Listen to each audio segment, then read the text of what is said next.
नमस्कार. वेगळे रंग आयुष्याचे या कथामालिकेत आपलं स्वागत आहे. कथा आवडल्यास सबस्क्राईब करायला विसरू नका. वेगळे रंग आयुष्याचे भाग 101. सोनलचे वडील एक राजकारणी होते. बरेच वर्ष आमदार राहिले होते आणि आता मंत्रिपद भूषवत होते. सोनलची मम्मी पण एका श्रीमंत घरातील होती. तिचा मोठा भाऊ साहिल अतिशय वाया गेलेला मुलगा होता. बापाच्या नावावर गुंडगिरी करणे, सर्वांना त्रास देणे असे काम तो नेहमी करायचा. प्राचीची सासू ही सोनलची चुलत आत्या होती. प्राचीचे सासू सासरे जास्त श्रीमंत नव्हते, पण सुखवस्तू घरातील होते. सर्वजण अतिशय सज्जन होते. यशवंतरावांनी मुलाच्या कर्तबगारीला बघून प्राचीचं लग्न ठरवलं होतं तिथे. अचानक त्या सर्वांना तिथे पाहून यशवंतराव पुढे आलेत. सर्वांना आत बोलावलं आणि बसायची विनंती केली. सुरेशराव, तुम्ही या वेळेला इथे कसे? नाही म्हणजे आता समररावांना हळद लागली असेल ना? आमच्याकडे पण हळदीची तयारी सुरू आहे. माफ करा यशवंतराव, असं अचानक यावं लागलं मला. यांना भेटा आधी. हे पाटील साहेब, यांच्या मिसेस, हे साहिल यांचे चिरंजीव आणि या सोनल त्यांची सुकन्या. आणि पाटील साहेब, हे आहे यशवंतराव, आमची व्याही. खरं तर हे आपले मंत्री पाटील साहेब, आमच्या समरचे मामा. त्यांनाच भेटायचं होतं तुम्हा सर्वांना, म्हणून यावं लागलं. सुरेशराव ओळख करून देत म्हणाले. हो का? अहो भाग्य आमचे, जे स्वतः मंत्रीसाहेब आमच्या घरी आलेत आम्हाला भेटायला. बरं, यांना भेटा. हे आमचे अप्पा, माझे काका, आणि हा माझा भाऊ अविनाश. आणि हे आहेत एकनाथराव, म्हणजेच अंजूचे वडील. आणि हे नितीनराव, आमचे व्याही. यशवंतराव ही ओळख करून देत म्हणाले. सर्वांचे नमस्कार वगैरे करून झाले तसं सुरेशराव बोलायला लागलेत. अप्पासाहेब, इथे यायचं कारण म्हणजे सोनलला तर तुम्ही ओळखताच असाल. तुमच्या घरी पण राहिली होती ती काही दिवस. सुरेशराव म्हणाले. हो, ओळखतो ना. पण त्याचं काय? अप्पांनी विचारलं. त्याचं काय आहे ना, आमची मुलगी जेव्हापासून तुमच्या घरून आली आहे तेव्हापासून तिचं सारखं तुम्हा देशमुखांचंच कौतुक सुरू आहे. तर आम्ही विचार केला की तिला तुम्ही सर्व एवढे आवडलाच आहात तर तिला पण देशमुखच बनवून टाकूया. पाटील म्हणालेत. म्हणजे म्हणायचं काय आहे तुम्हाला? अप्पांनी विचारलं.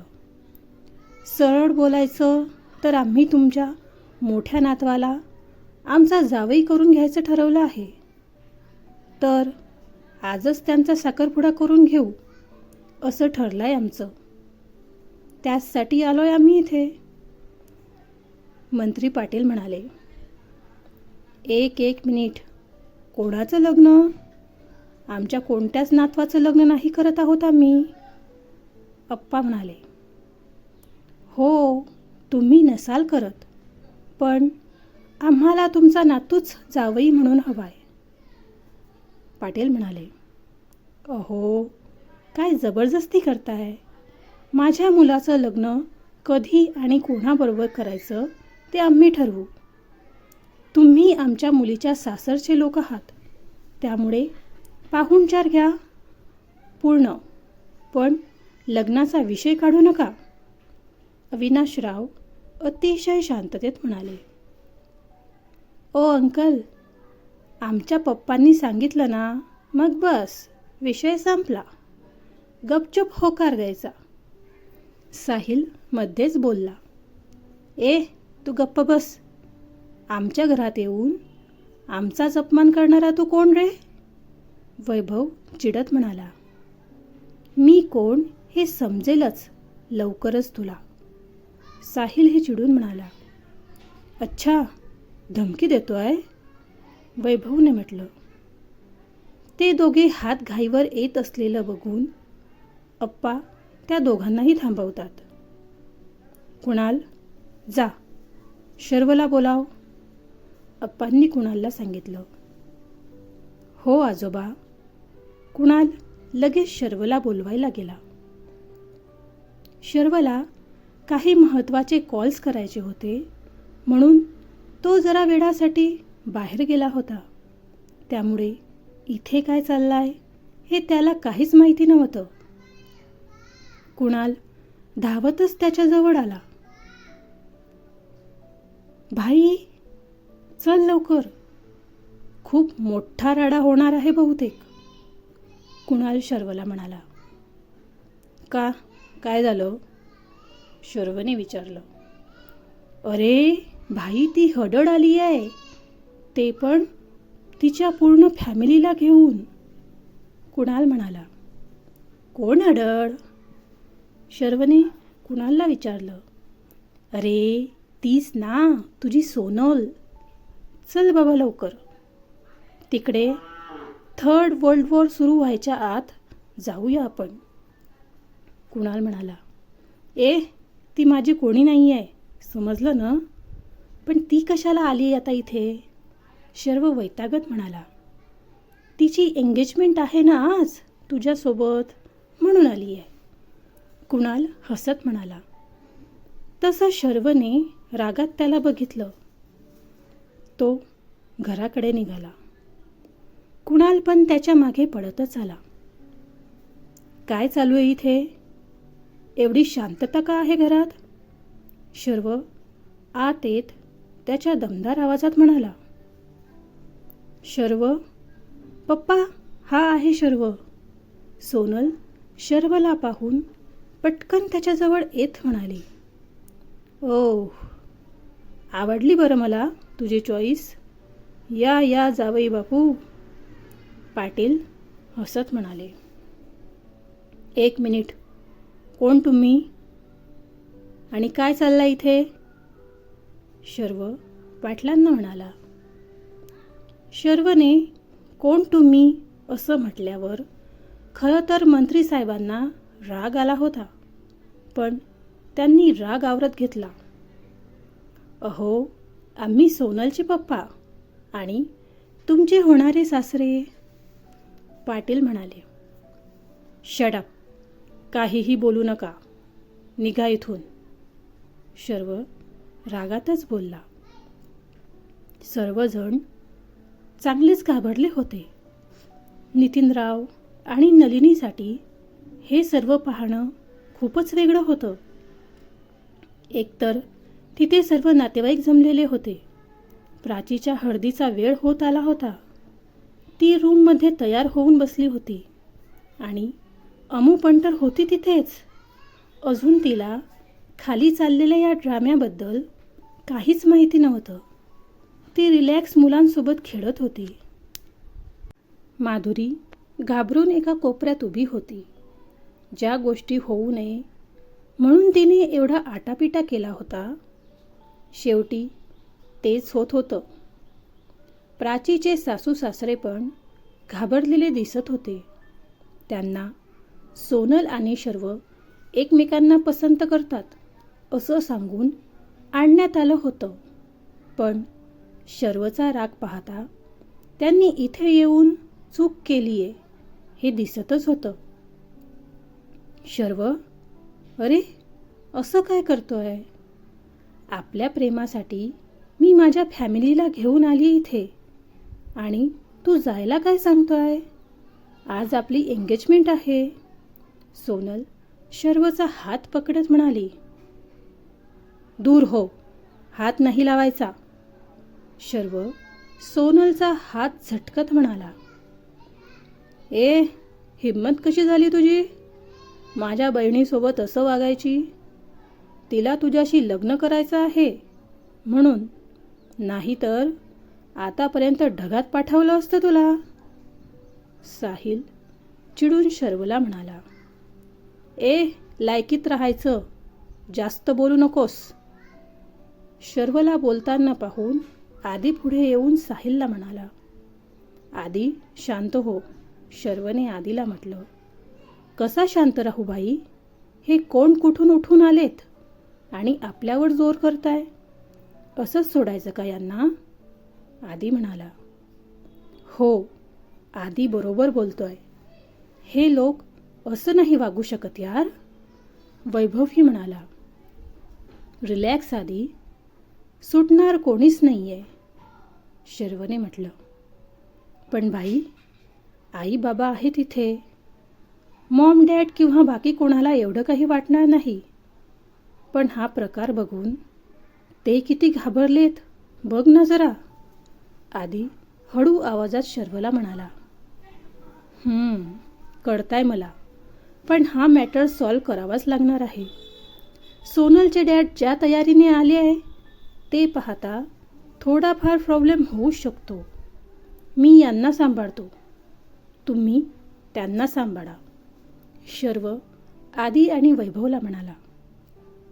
ओके, पण भाई अमूचं काय? आदीने विचारलं. तिचं काय? शर्व म्हणाला. अरे, हे सर्व बघून तिला काय वाटेल? पॅनिक झाली तर काय करायचं? आदी, डोंट वरी, ती स्ट्रॉंग आहे, काही होत नाही, शर्व म्हणाला. तसं आदीने ओके म्हणून मान हलवली. काय खुसूर करताय भाऊ भाऊ? घाबरलेत की काय? साहिल हसत म्हणाला. भाई, हा वेडाच दिसतोय. कुणाल साहिलला हसताना बघून म्हणाला. तुझ्या तर, साहिल कुणालला चिडून म्हणाला. साहिल, शांत हो. हे बघा शर्वराव, आमच्या सोनल तुम्हाला पसंत करतात आणि त्यांना तुमच्याशी लग्न करायचं आहे, म्हणून बाकी सर्व सोडा आणि आज एंगेजमेंट करून घ्या. लग्न पण लवकरच करून टाकूया, पाटील म्हणाले शर्वला. तुम्हाला परत एकदा सांगतोय मी, ते पण अतिशय शांततेत आणि सभ्य भाषेत. मला तुमच्या मुलीमध्ये काडीचाही इंटरेस्ट कधीच नव्हता आणि कधी राहणारही नाही. लग्न तर खूप लांबची गोष्ट आहे. मला तिचा चेहराही बघायची इच्छा नाही आहे. प्लीज, तुम्ही इथून गेलात तर खूप बरं होईल, शर्वने म्हटलं. शर्व, अरे असं काय करतोय? कॉलेजमध्ये होतो तेव्हापासून आपलं रिलेशन आहे, असा कसा बोलू शकतोस तू? मी खूप प्रेम करते तुझ्यावर, असं नको वागूस, सोनल खोटे अश्रू गाळत म्हणाले. काय तमाशा लावलाय? काहीही बोलू नकोस. माझा तुझ्याशी कधीही कसलाही संबंध नव्हता, ना कधी असणार. मला माझी सोलमेट कधीच मिळाली आहे आणि मी तिच्यासोबत खूप खुश आहे. त्यामुळे तुझ्या या नाटकांचा काहीही फायदा नाही आहे, शर्व चिडून सोनलला म्हणाला. असं कसं शर्वराव? आता बाकी सर्व विसरायचं आणि फक्त एंगेजमेंटला उभं राहायचं. तुमच्या बहिणीचं लग्न व्हायचं आहे उद्या, आणि जर वरातच नाही आली तर विचार करा थोडा, पाटील म्हणालेत. सोनलच्या पप्पाचं बोलणं ऐकून सर्व शॉक झालेत. माधुरी तर रडायलाच लागली होती. सर्वांच्या चेहऱ्यावर टेन्शन दिसत होतं. नातेवाईक पण एकमेकात चर्चा करत होते. माधुरी धावतच शर्वजवळ आली. शर्व, हात जोडते मी, प्लीज तू कर न साखरपुडा. माझ्या प्राचीचं लग्न नाही होऊ देणार रे हे लोक, माधुरीने म्हटलं. अगं काकी, काहीही काय बोलतेस? हे कोण लग्न थांबवणारे? तू नको रडूस. प्राचीचे लग्न उद्याच मुहूर्तावर होईल, शर्व माधुरीला म्हणाला. अच्छा, कसं होणार पण? त्यासाठी आधी एंगेजमेंट करावी लागेल तुला, सोनल हसत म्हणाली. एव्हा ना प्राची पण बाहेर आली होती आणि तिने समरला कॉल करून स्पष्ट काय ते सांगितलं होतं. त्यानेही काहीही झालं तरी तिच्याशीच लग्न करायचं प्रॉमिस केलं होतं. तसं प्राचीने माधुरीला पण हे सांगितलं, पण तरीही माधुरीचं रडणं काही कमी होत नव्हतं. तिथे सर्वांचा कुजबुजण्याचा आवाज बराच वाढला होता. शर्वही विचार करत होता, आता काय करावे म्हणून. तोच पायऱ्यांवरून बॉल धप करत खाली आला आणि त्या आवाजाने सर्वांचं लक्ष तिकडे गेलं. वर मुलांसोबत अमूला पाहून अचानक सर्व शांत झालेत. आता मी काही जास्त बोलत नाही, पण पुढचा भाग लवकरच हवा असेल तर पटापट लाईक आणि कमेंट करा. आणि हो, सबस्क्राईबही करा प्लीज. धन्यवाद.